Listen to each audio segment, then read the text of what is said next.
Salut tout le monde, j'espère que vous allez bien, que vous êtes motivés et curieux d'entreprendre ce grand ménage intérieur de votre vie. Moi, présentement, je suis en train de faire le grand nettoyage de la mienne, donc j'ai pensé que c'était un bon timing pour rediffuser au plus grand nombre cette conférence. Pour ceux qui ne me connaissent pas, je m'appelle Mel Goyer, je suis coach PNL depuis 2015. Qu'est-ce que la PNL? C'est de la programmation neuro-linguistique. Durant notre parcours, on apprend à se synchroniser à la personne qui est devant nous, à poser des bonnes questions, parce qu'un bon coach PNL ne donne jamais de conseils. Il va poser des questions pour élargir le champ des perceptions. En PNL, on aime beaucoup aussi utiliser l'imagination, les 5 sens, l'espace, pour aller chercher des réponses ailleurs que dans notre mental. Donc, si ça t'intéresse d'en savoir plus, tu peux visiter mon site web melgoyer.com. Dès maintenant, je vous invite dans la description de la vidéo. Vous pouvez peser sur pause pour vous permettre d'imprimer un PDF que j'ai laissé. Ça va juste faciliter la prise de notes durant la conférence. Mais si vous n'avez pas d'imprimante, c'est pas grave. Vous pouvez utiliser votre cahier annuel dont j'ai parlé dans une autre conférence. Tu es magnifique. Si vous ne l'avez pas vu, je vous invite à la voir. Et vous servir de vos cahiers annuels pour noter vos réponses.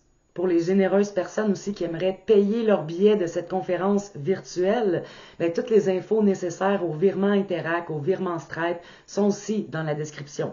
Il faut juste appuyer sur « Voir plus »,« Afficher plus ».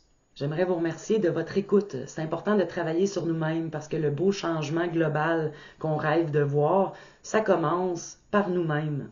Et plus qu'on travaille sur nous, plus qu'on embellit le monde dans lequel on vit, et Dieu seul sait que ce monde a besoin de beauté, de lumière et d'amour. Aujourd'hui, je te propose un grand nettoyage des 6 niveaux logiques qui sont dans tous les êtres humains. Dans le fond, ce que je te propose, c'est un alignement.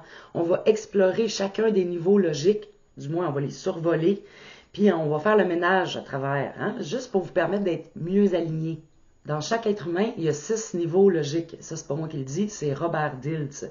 Ça, c'est un des membres fondateurs de la PNL que j'ai eu la chance de rencontrer durant mon parcours. Et selon Robert, on est tous habités par 6 niveaux logiques. Et quand il y a un blocage, une résistance, un problème, c'est souvent parce que 1, 2 ou 6 niveaux sont décalés. Donc, l'idée aujourd'hui, c'est vraiment de faire le ménage à travers tout ça et d'aligner ces 6 niveaux logiques-là pour diminuer la résistance, pour qu'il y ait une conduite plus fluide dans notre vie.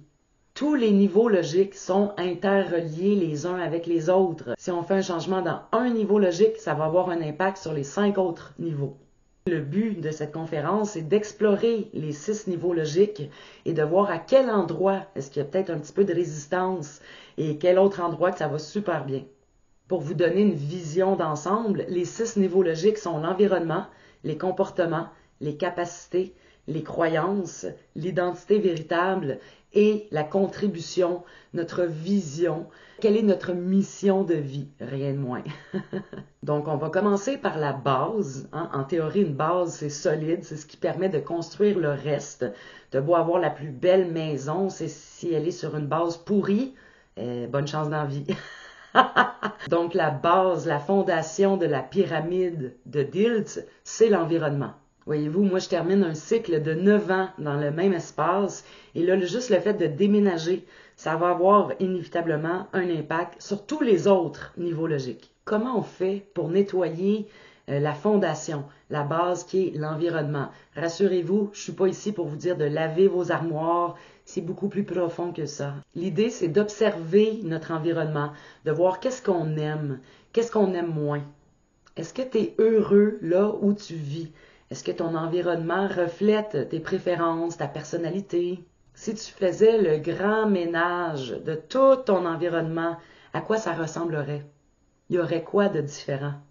Si tu créais un espace à ton image, ça ressemblerait à quoi? Dans quel genre d'environnement est-ce que tu réalises ton plein potentiel? Prends le temps d'ajuster les couleurs, l'ambiance, la température, les sons, mais surtout prends le temps de ressentir. Qu'est-ce que ça te fait sentir d'être dans cet environnement-là que tu peux définir, un environnement qui te correspond? Puisqu'on est dans le nettoyage de l'environnement, j'aimerais parler rapidement de Marie Kondo. Moi, je trippe sur son approche, mais rassurez-vous, je suis pas là pour vous montrer comment plier votre linge de façon névrotique. Marie Kondo, d'ailleurs, a eu des bébés. Elle s'est un peu calmée sur le pliage de linge. N'empêche que la base de son concept est vraiment efficace. Elle parle de légèreté, de liberté et de joie. Donc, l'idée est simple. On va vider une pièce complète, par exemple la salle de bain. Tout ce qui est dans les armoires, les tiroirs, on met ça en plein milieu de la pièce. Et chaque item doit être pris dans ses mains. On pose une question et selon la réponse, cet item va se retrouver dans 4 piles. Donc, qu'est-ce que la question clé et qu'est-ce que sont ces 4 piles? Donc, la question clé est vraiment simple. Est-ce que cet objet m'apporte de la joie? Si oui, ça se dirige dans la pile « Je garde ». Si non, ça s'en va dans la pile « Je jette »,« Je donne »,« Je vends ». L'idée, c'est pas juste de classer ces bobettes en ordre de couleur, c'est de voir est-ce que ça m'apporte de la joie. J'ai fait cet exercice à travers mon appart au grand complet, clou par clou, à me demander si ça m'apportait de la joie. Ça me fait un maudit ménage. On prend conscience de ce qu'on a, de ce qu'on veut plus, et ça nous fait apprécier ce qu'on garde. Au lieu de commencer par une pièce, vous pouvez commencer aussi par une thématique, mettons les vêtements. Donc, vous prenez tous les vêtements de toute la maison et vous mettez ça sur votre lit, morceau par morceau. Demandez-vous, est-ce que ce morceau de linge m'apporte de la joie? Oui, je garde. Non, je jette, je donne, je vends. Au début, ça se peut que ça soit moins facile de savoir si oui ou non cet objet vous apporte de la joie. Il faut tester son radar à joie. C'est pour ça que je vous recommande de commencer, par exemple, par le garage ou la salle de bain avant de commencer par la chambre du bébé. Ou je vous recommande aussi de commencer avec des vêtements plutôt qu'avec vos vieux souvenirs, vos photos. Plus vous allez tester votre radar, plus il va devenir efficace. Donc déjà, en partant de faire le tour de son environnement et pour chaque objet, de faire le tri, c'est déjà un gros pas. Ça fait une base solide pour accueillir le reste. Ce grand ménage de votre maison, de votre appart, bref, de votre environnement, devrait prendre un gros maximum de 2 mois. Moi, je trouve ça intéressant de se donner une échéance. Mais pour avoir suivi l'émission de Marie Kondo, une grande maison, là, 2 étages plus un sous-sol, passer au travers de tout ça, ça avait pris 2 mois. Donc, si vous vivez dans un 2,5, ça ne devrait pas vous prendre plus que 2 semaines. Mais dans notre environnement, il y a aussi des gens.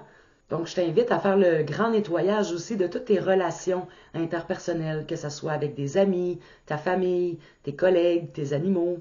Observe ton entourage. Quel genre d'amis est-ce que tu aimerais avoir? Puis qu'est-ce que tu dois faire avec ces nouveaux amis-là? Qu'est-ce que tu t'entends dire? Comment tu te sens quand tu es avec eux? Dans quel genre d'environnement est-ce que vous vous réunissez? Je vous invite aussi à observer votre environnement de travail, autant l'environnement physique, de quoi ont l'air les murs, les couleurs, est-ce qui vous conviennent, l'endroit où est-ce que vous travaillez, êtes-vous dans un petit cubicule où il y a des fenêtres, et aussi vos collègues. Quel genre de collègues est-ce que vous aimeriez avoir dans cet environnement? Si vous ne prenez pas le temps de définir cet environnement idéal, comment est-ce qu'il peut se manifester? Si vous ne prenez pas le temps de construire, de bâtir une base solide, qui va le faire? Puis si ce n'est pas aujourd'hui, ben c'est quand? On va maintenant passer au deuxième niveau logique. Donc on avait l'environnement, nous voilà maintenant dans les comportements.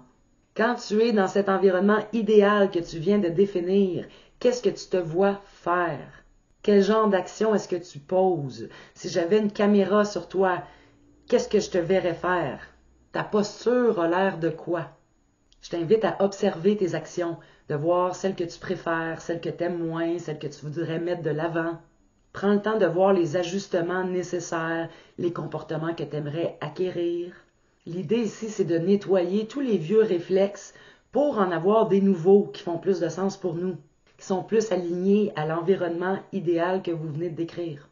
Quand tu es seul, comment tu agis? Quand tu es en groupe, comment est-ce que tu te comportes?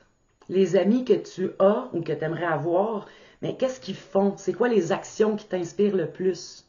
Quand tu regardes ton entourage, les gens que tu apprécies, c'est quoi les actions que ces gens-là vont faire qui font du sens pour toi? Comment est-ce que tu pourrais développer, mettre en place ces comportements-là? Observe aussi tes comportements envers tes amis, ta famille, tes collègues, tes animaux. De quelle façon est-ce que tu peux t'améliorer? Est-ce que tu aimes tes réactions? On sait que E plus R égale R, événement plus réaction égale résultat. on n'a comme pas le contrôle sur l'événement. Donc, la seule façon de modifier le résultat, c'est d'ajuster nos réactions. On dit que notre altitude va dépendre de notre attitude. Donc, comment tu réagis à l'échec, par exemple? Comment est-ce que tu peux amener plus de bienveillance envers toi à travers tes actions? Je t'invite à faire une liste d'environ 10 personnes imaginaires, fictives ou réelles. 10 personnes que tu admires. Et observe, c'est quoi leur comportement à eux autres? Comment est-ce que toi, tu peux développer les genres de comportements que tu admires chez les autres? Vous pouvez aussi utiliser le truc de l'échelle. Donc, mettons que vous avez l'objectif d'être full zen et dans l'amour. Je dis ça de même. Ben 10, c'est l'objectif est atteint. Je suis full zen et dans l'amour. 1, c'est j'haïs tout le monde. Où est-ce que je suis là-dedans? Donc, je vais prendre le temps de me situer. Si je me donne, je sais pas moi, 3 sur 10, mais je vais aller valider qu'est-ce qu'il y a dans ce 3-là. Pourquoi je me donne cette note-là? Qu'est-ce qu'elle contient? Pourquoi je me donne pas moins 1000?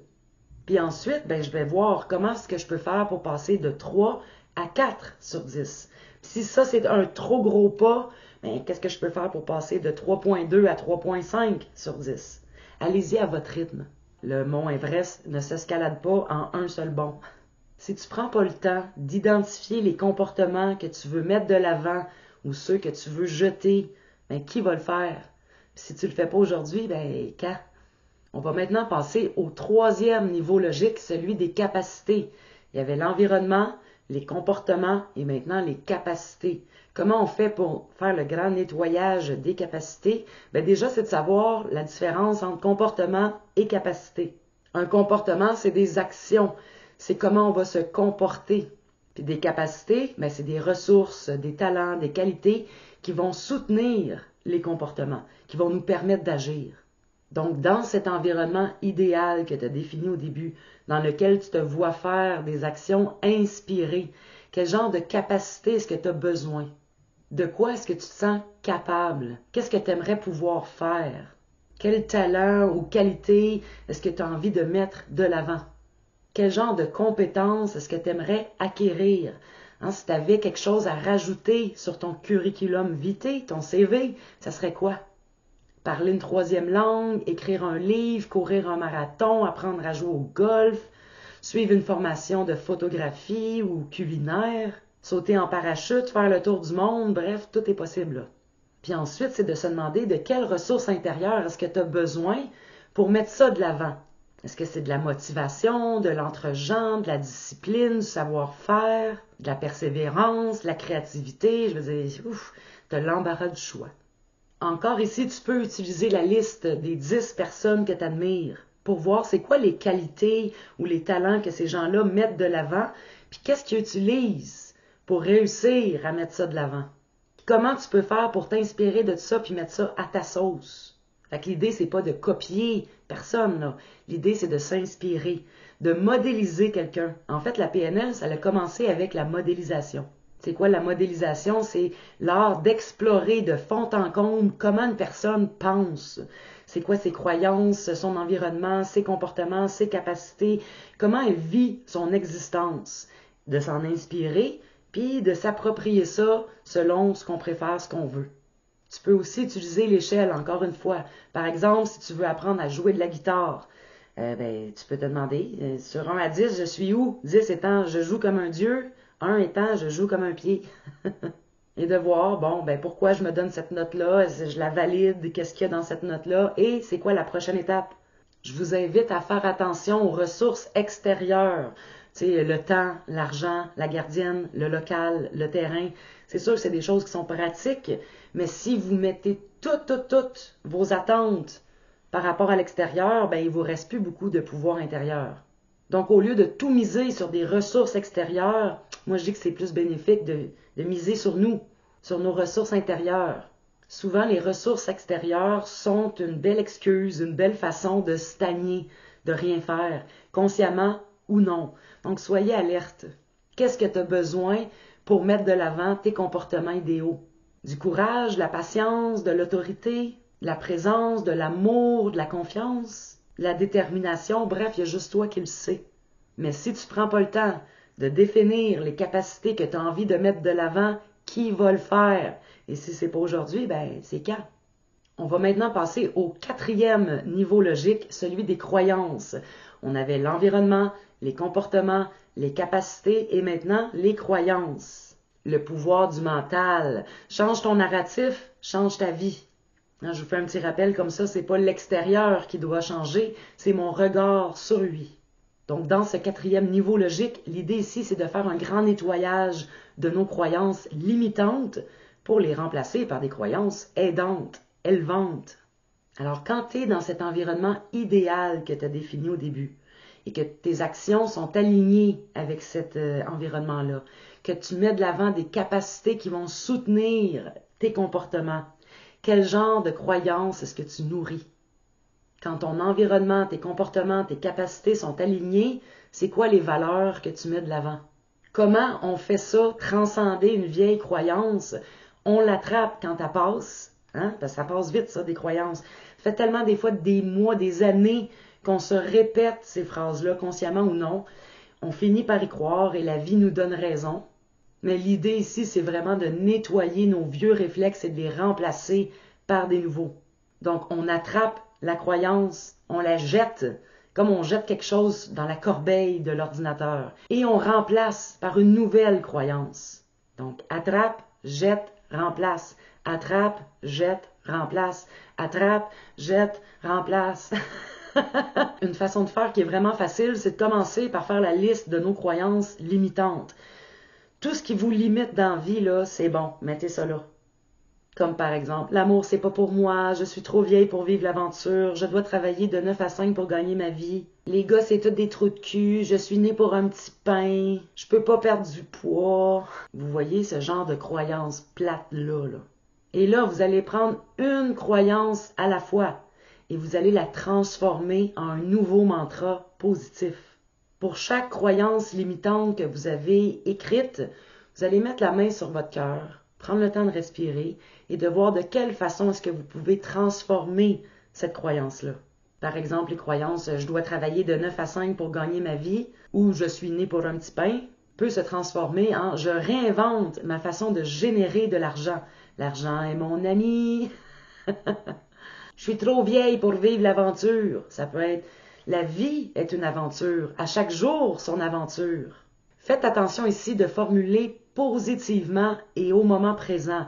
J'avais une cliente qui avait fait cet exercice et une croyance limitante qu'elle a transposée en croyance aidante et sa nouvelle croyance était « rien n'est impossible ». Et pourquoi pas dire « tout est possible ». Tu sais, c'est vrai que ça revient au même, là. Rien n'est impossible, tout est possible, ça veut dire la même chose. Mais la fréquence n'est pas la même. C'est peut-être plus clair si je dis je suis pour la paix ou je suis contre la guerre. En théorie, ça veut dire la même chose, mais c'est pas la même vibration. Puis comme je le disais tantôt, gardez en tête que ça fait peut-être des années que vous alimentez les croyances limitantes. Donc, c'est pas en répétant 3-4 fois la nouvelle croyance que, comme par magie, tout va changer. Mais c'est le début d'une reprogrammation positive.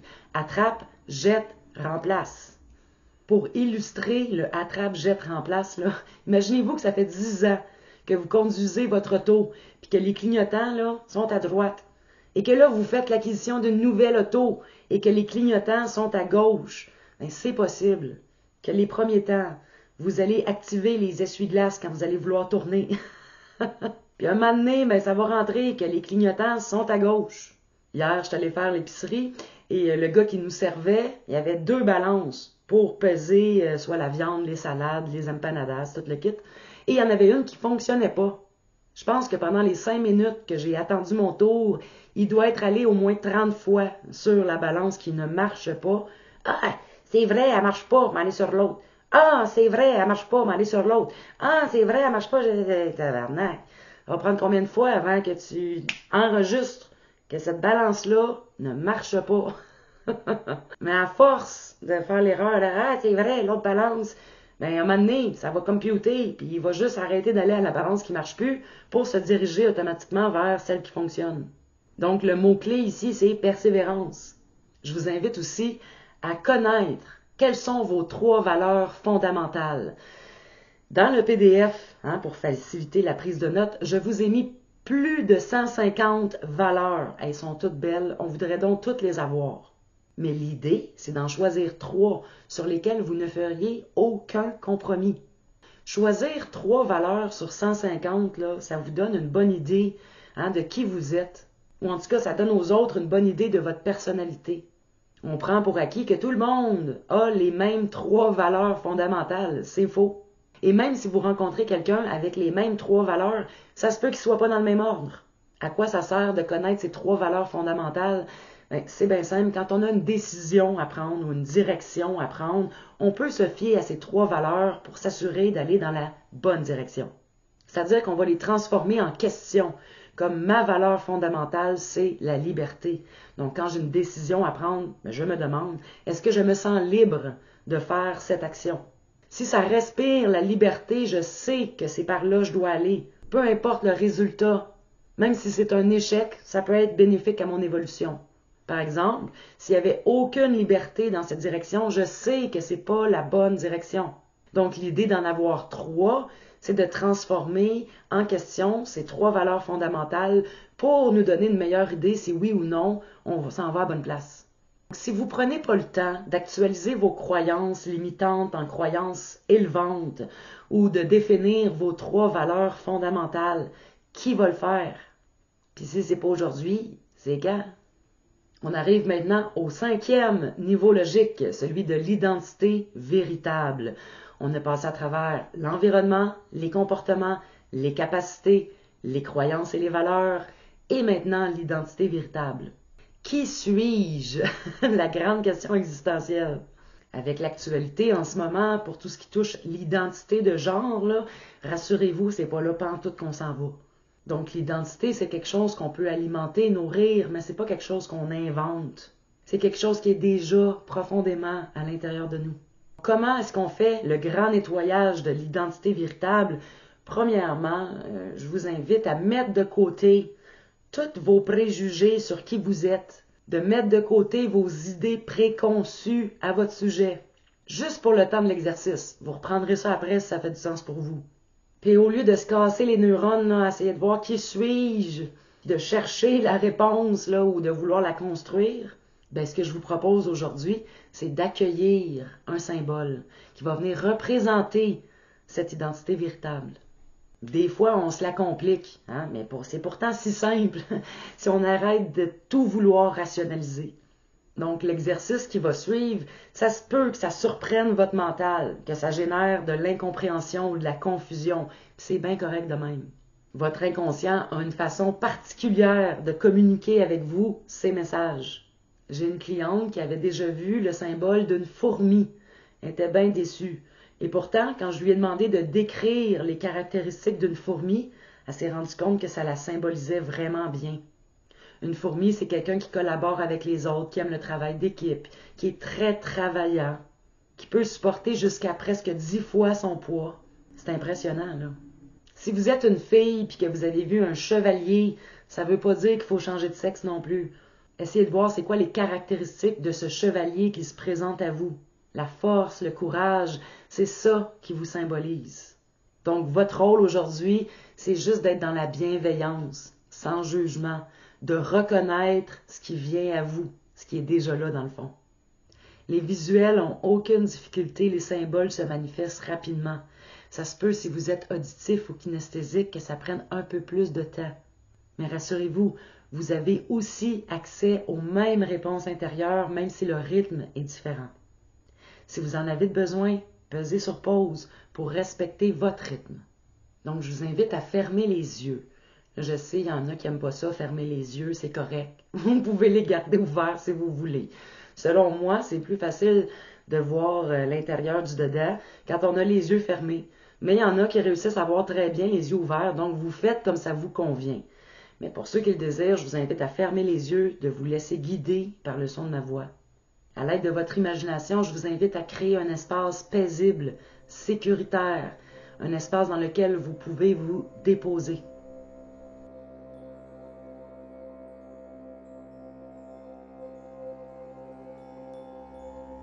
Prenez le temps d'ajuster la luminosité, la température, le décor. Il faut vraiment que cet espace-là fasse du sens pour vous.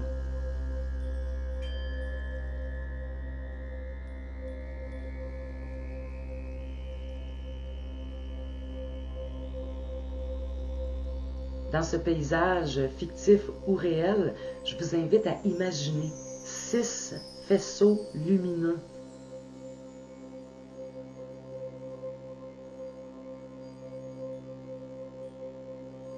Vous pouvez prendre de l'altitude, avoir une vue aérienne de ces 6 faisceaux lumineux et chacun des faisceaux lumineux représente un niveau logique.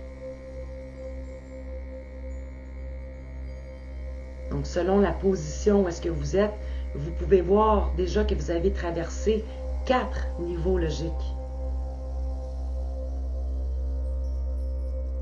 Vous pouvez survoler rapidement le premier qui était l'environnement, le deuxième qui était les comportements. Ensuite, vous avez visité les capacités, les croyances. Et vous vous voyez maintenant dans le 5e faisceau lumineux, celui de l'identité véritable.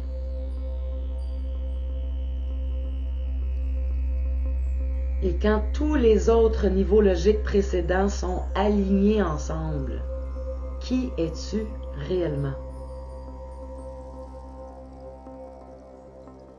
Tu peux voir une image, entendre quelque chose, sentir ce qui est là. Note ce qui se présente à toi sous forme symbolique.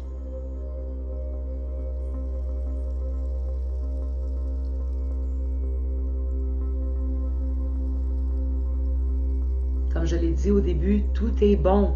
Soyez dans la bienveillance pour accueillir le premier symbole qui se présente à vous, même si mentalement ça fait aucun sens.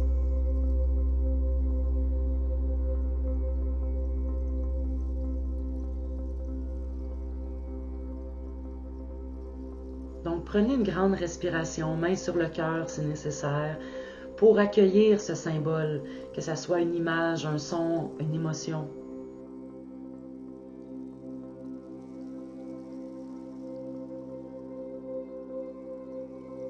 Et prenez une bonne puff à travers ce symbole qui vient à vous. Question qu'il aille se déposer à l'intérieur de vous.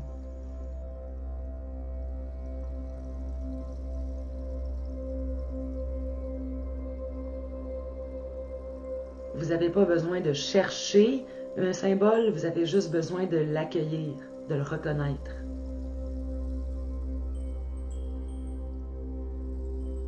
Vous pouvez même peser sur pause pour pouvoir dessiner le symbole qui est venu à vous.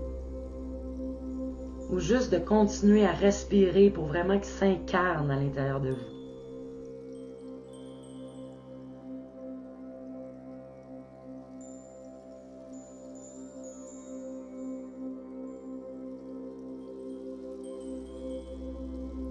Et quand tu vas te sentir prête, à ton rythme, je t'invite à apporter ce symbole de ton identité véritable à l'intérieur du 6e et dernier faisceau lumineux.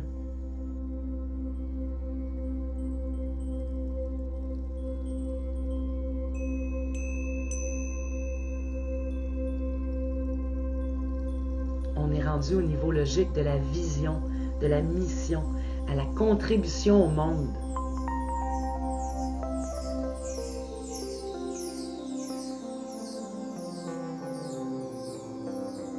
Donc, en incarnant ton identité véritable, tu entres maintenant dans le 6e faisceau lumineux.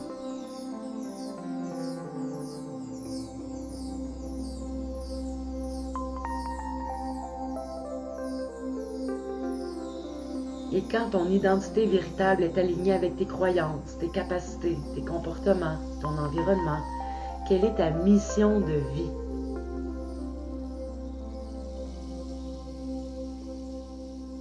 À quoi de plus grand que toi est-ce que tu contribues?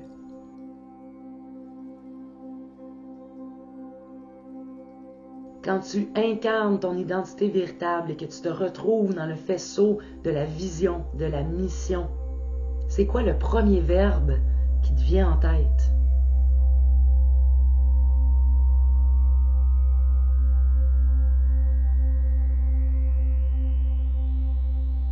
Briller, faire rire, aider, créer, embellir. Tous les verbes sont bons. Encore ici, tu n'as pas à chercher un verbe, tu as juste à accueillir le premier mot qui te vient en tête.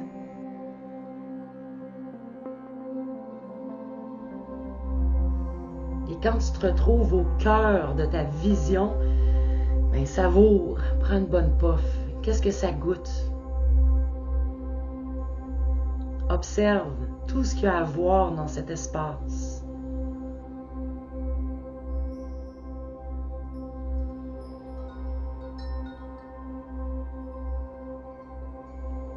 Prends le temps d'entendre tout ce qui a besoin d'être entendu.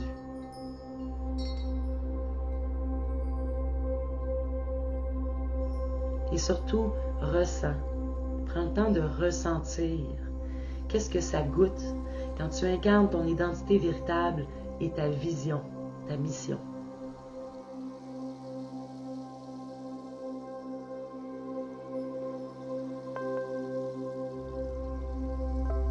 Je t'invite maintenant à accueillir un symbole qui vient représenter cet espace du 6e niveau logique, celui de la vision, de la mission.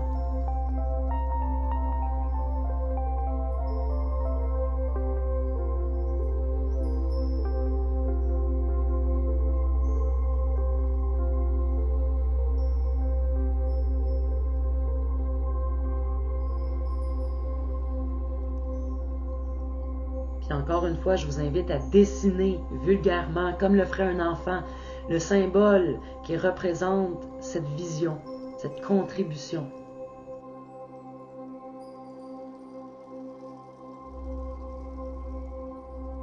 Je t'invite à prendre ce symbole, à respirer au travers pour lui permettre d'aller se déposer à l'intérieur de toi.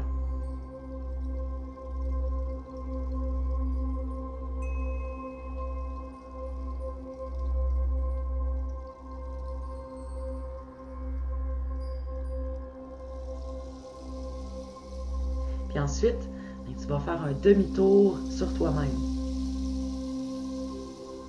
Tu vas ainsi faire face aux 5 faisceaux lumineux que tu viens de traverser.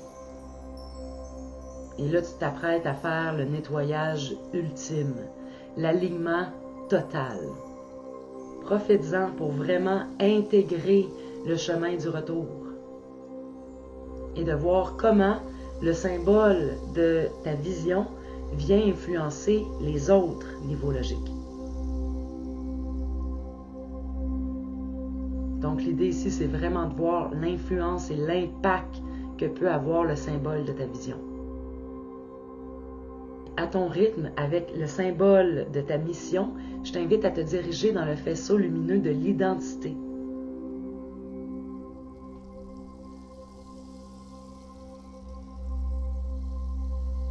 Qu'est-ce qu'il y a de différent quand tu apportes le symbole de ta vision et que tu le fusionnes avec le symbole de ton identité véritable?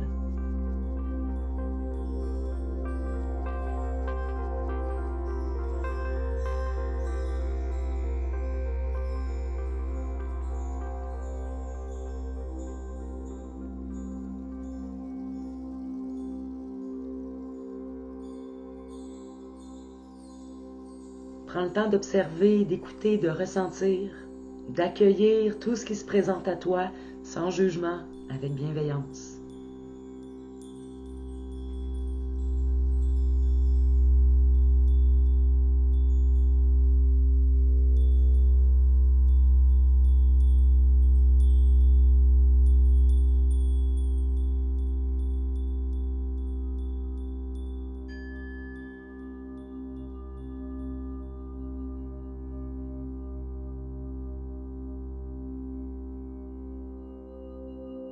Avec ce nouveau symbole fusionné, je t'invite à aller dans le faisceau lumineux des croyances. Donc ton rôle ici, c'est vraiment seulement d'observer ce qui se passe quand tu amènes le symbole de ta vision et de ton identité dans le niveau logique des croyances.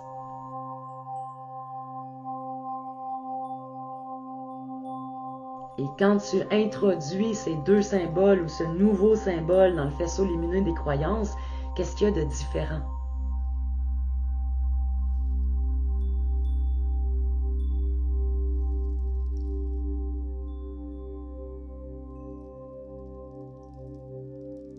La différence, parfois, elle est subtile, comme un sentiment de validation. Ou ça peut être plus magistral, comme par exemple une nouvelle croyance aidante, vraiment puissante qui apparaît là.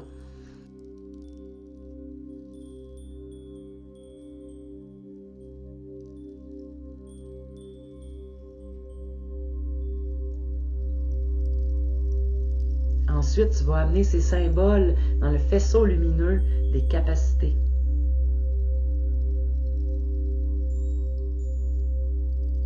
Observe les impacts que ta mission et l'identité véritable ont sur tes capacités.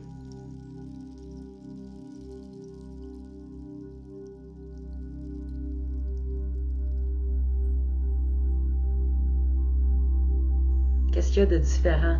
Est-ce qu'il y a plus de clarté quant aux ressources nécessaires pour évoluer?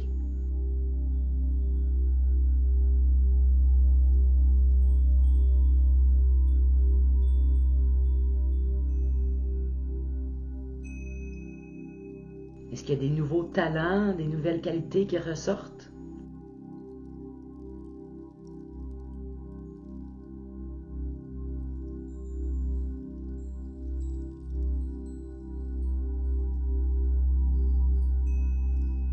Et à ton rythme, tu vas apporter, encore une fois, tes symboles de la vision et de l'identité véritable dans le faisceau lumineux des comportements et de voir qu'est-ce qu'il y a de différent.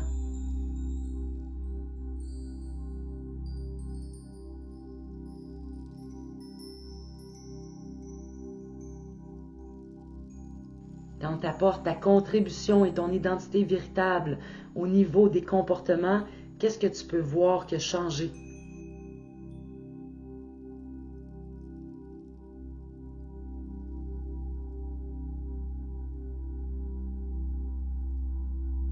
Une nouvelle action que tu dois faire?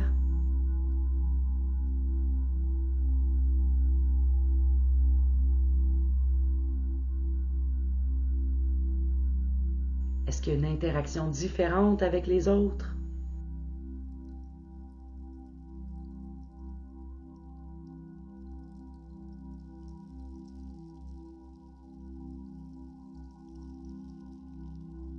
Et tu vas pouvoir terminer la route inverse en apportant le symbole de ta vision et celui de ton identité véritable dans l'espace de l'environnement.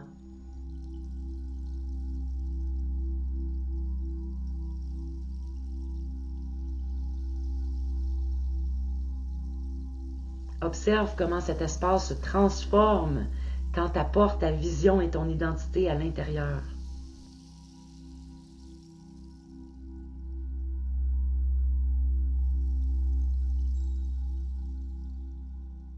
Est-ce qu'il y a plus de lumière? Est-ce que tu es complètement ailleurs? Les gens autour de toi, est-ce qu'ils sont les mêmes? Est-ce que le décor a changé? Si oui, de quelle façon?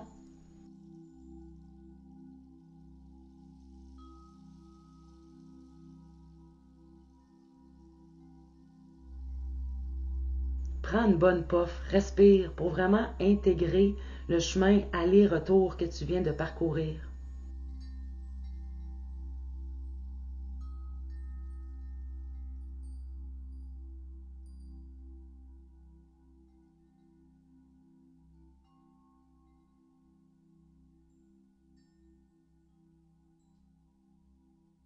Et lorsque tu vas te sentir prête, je t'invite à revenir, reposer, énergiser dans le moment présent en ouvrant tes yeux.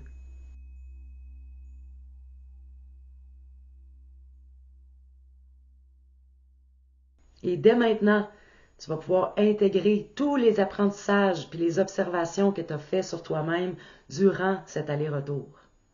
Je t'invite tout de suite à me dire, à réfléchir au premier apprentissage ou la première observation que tu as fait avec ce parcours. Si tu as besoin, pèse sur pause, mais je t'invite à me donner le deuxième apprentissage ou la deuxième observation que tu as pu faire durant le court temps que tu as commencé la vidéo. Puis pourquoi pas un troisième apprentissage, une troisième observation que tu as fait. Je t'invite même à aller plus loin en nommant le quatrième, cinquième et sixième apprentissage ou observation que tu as fait. J'insiste pour que tu restes alerte dans les prochaines heures, les prochains jours, parce que quand on est aligné, on est plus réceptif et les signes se manifestent plus facilement, plus clairement. Donc c'est possible que tu reçoives d'autres réponses, soit à travers une émotion, une chanson, des mots, peu importe. Là, c'est sûr qu'on est allé très vite. Ça se peut que les auditifs ou les kinesthésiques soient un peu perdus. Vous pouvez refaire cette vidéo et peser sur pause au besoin. Pour clore ce chemin aller-retour, j'aimerais ça vous proposer un devoir. Le but, c'est pas de vous faire chier. Le but, c'est de vous permettre de voir les choses autrement. Donc, c'est bien simple. Tout ce que je vous demande, c'est d'apporter un changement, petit ou grand, à votre environnement. On revient à la base, l'environnement. Qu'est-ce que vous pouvez faire comme changement? Un changement qui fait du sens pour vous, là, bien sûr. J'espère que vous avez apprécié cet alignement des niveaux logiques, ce grand nettoyage intérieur. Si vous avez envie de vivre une expérience plus personnalisée, sur mesure, à votre rythme, je vous invite à prendre rendez-vous, à vivre l'expérience d'un coaching PNL. Sur mon site web, melgoyer.com, sous l'onglet Services, il y a Coaching PNL, où est-ce que vous pouvez en savoir plus si ça vous intéresse. Pour prendre un rendez-vous, je vous invite à m'écrire à psychosesocial@gmail.com. Pour finir, j'aimerais remercier toutes les généreuses personnes qui contribuent financièrement à ce genre de contenu. Votre générosité me permet de l'offrir gratuitement au plus grand nombre. Puis il y a peut-être quelqu'un avec moins de moyens qui a eu accès à cette conférence-là grâce à vos dons. Puis ça, pour moi, c'est priceless. Donc, merci du fond du cœur pour votre générosité, pour me permettre de continuer de créer ce genre de contenu. Pour savoir comment faire un virement Interac ou Stripe, qui est une alternative à PayPal, toutes les infos sont dans la description. Affichez plus, voir plus. Merci aussi à ceux qui s'abonnent. Ça fait une maudite différence pour les créateurs de contenu. Donc, vous pouvez vous abonner à toutes les plateformes et à mon infolettre que vous allez retrouver sur mon site web melgoyer.com sous l'onglet Contact. Donc, merci de partager, de commenter, de liker, de contribuer. Merci d'exister. Puis, je vous souhaite de prendre soin de vous, puis de votre alignement intérieur aussi. Mouah!